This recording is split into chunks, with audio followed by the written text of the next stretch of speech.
Tua Tagovailoa has suffered another concussion, and you really hate to see these repeated injuries happen to such a good guy, but this is going to be a hot topic for a while until he actually returns to the Dolphins, and that's if he even does. It brings up a very serious question of whether or not Tua should just retire, but that's not an easy question at all. When he did get hit, it really felt like deja vu all over again. I mean, some of the biggest concussion stories over the past few years have been Tua back in 2022, and now he's concussed all over again, despite spending the entire offseason working on ways to protect himself. On Thursday Night Football in the third quarter against the Bills, Tua scrambled out and lowered his shoulder and ended up hitting his head on Damar Hamlin's body and immediately went into a fencing position. There was clearly an immediate concern for Tua from the second it happened. Players were signaling to the sideline and medical trainers were with him for a while players took a knee around him. He did end up walking off the field by himself and went to the locker room,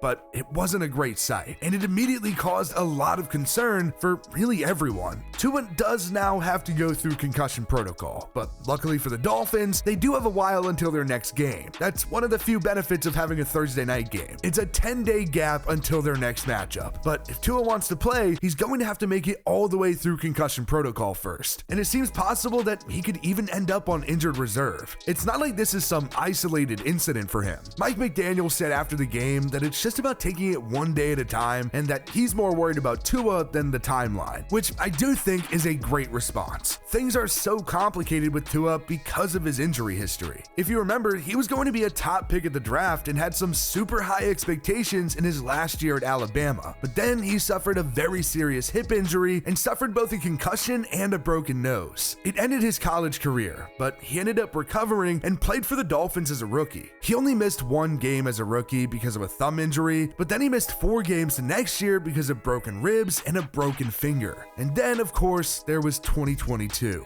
He suffered 2 concussions that were pretty graphic, and that led to a ton of talk about Tua. His head hit the ground really hard early in the season against the Bills, but he didn't come out of the game surprisingly. It was honestly a bit of a shock that he ended up still playing the second half, and they said that he was allegedly just dealing with back spasms. It definitely didn't look like back spasms. And then only 4 days later, he suffered a concussion against the Bengals when it felt like he shouldn't have even been playing in the first place. But he did play, and he ended up leaving the game on a stretcher. It was a long time that he didn't play, and it was a really weird situation with a lot of questions about just how the Dolphins handled the situation. He did return to the field that season in week 16 against the Packers, but he suffered another concussion and missed the rest of the season. There was a very serious discussion of whether or not Tua should retire in 2022, and it felt like for a second that he definitely could have. He even admitted on the Dan Le Batard show a month ago that his mom asked him to really think about his playing career. And of course, as we all know, he did decide to return, and instead of retirement, he opted to bulk up and do a jiu-jitsu program to basically learn how to fall without actually hitting his head on the ground. And last year, it worked. Tua went last season without any major hiccups and played well enough to get a 4-year, $212.4 million contract extension.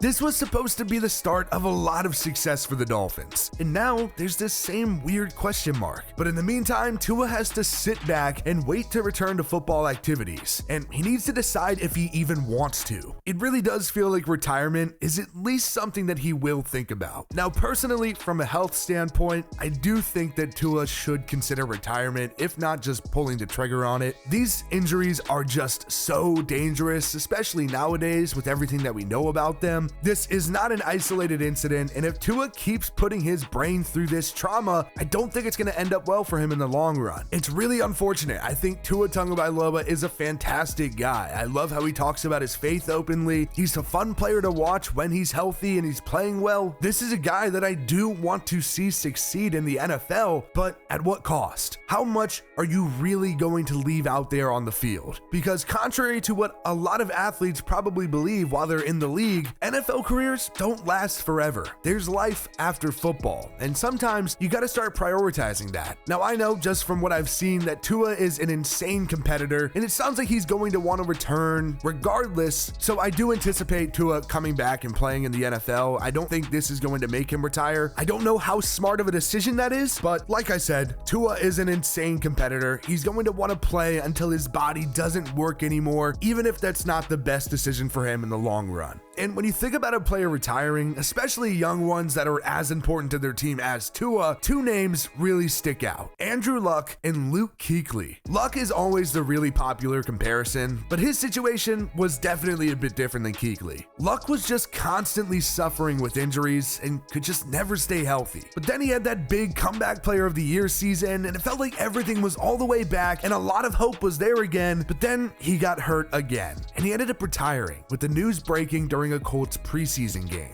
That was news that shocked the world, and honestly, it made sense. He just could never stay healthy, and he was behind a bad offensive line for so much of his career that certainly didn't help him not getting hurt. Andrew Luck got banged up a lot throughout his career, and he ended up retiring because of it. It made a lot of sense, but Tua's situation feels just a bit more dangerous because the injuries that Tua is suffering are head injuries, especially in the age of CTE being such a big deal and players starting to wear guardian caps. Head injuries in the NFL are a big focal point for a reason. And Luke Kuechly is a good example of just a great player who suffered a lot of head injuries. He dealt with some pretty bad concussions, and after his third one, he ended up retiring. He should have had so much more career to go, and he was insanely dominant during his time of play, but it was all cut short because of concussions. And at the end of the day, that was the best decision for Kuechly. And you have to wonder if the same is true for Tua. And if it is, it changes a lot for the actual football aspect for the Dolphins.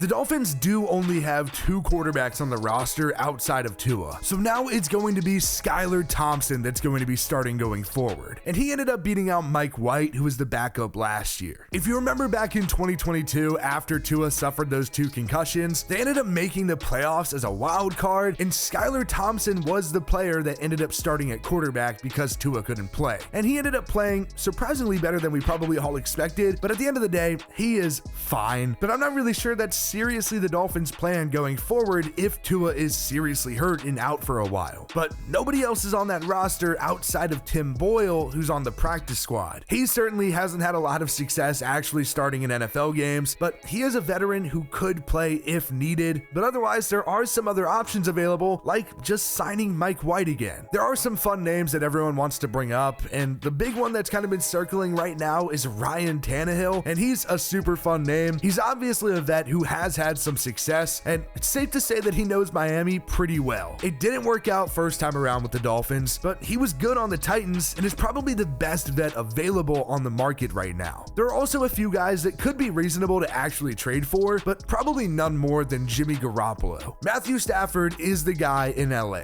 and it would really depend on if the Rams actually want to keep him around. But honestly, I'm not sure trading is the direction the Dolphins want to go here either, because finally, I'll bring up the elephant in the room and just the random speculation that everyone loves to bring up recently: Tom freaking Brady. You remember when the Dolphins convinced Jay Cutler to come play for them for a year instead of broadcasting? Well, a lot of people want to see the same thing happen with Brady, who in the past has said that he would consider coming back if a team needs an emergency quarterback, and the Dolphins might just be the perfect spot. There are some seriously good, talented players on this roster, specifically on the offensive side of the ball, like Tyreek Hill and Jalen Waddle. Brady coming out of retirement to go on to play for the Dolphins would certainly be something. It'd be a slap in the face to me as a New England fan, but luckily for me, I doubt that's going to happen. My heart goes out to Tua and the Miami Dolphins. I hate to see this happen to a guy that I really do love just as a person in the NFL. Concussions are some of the most dangerous injuries in the sport, and Tua, unfortunately, might just have to start getting serious about his future after football.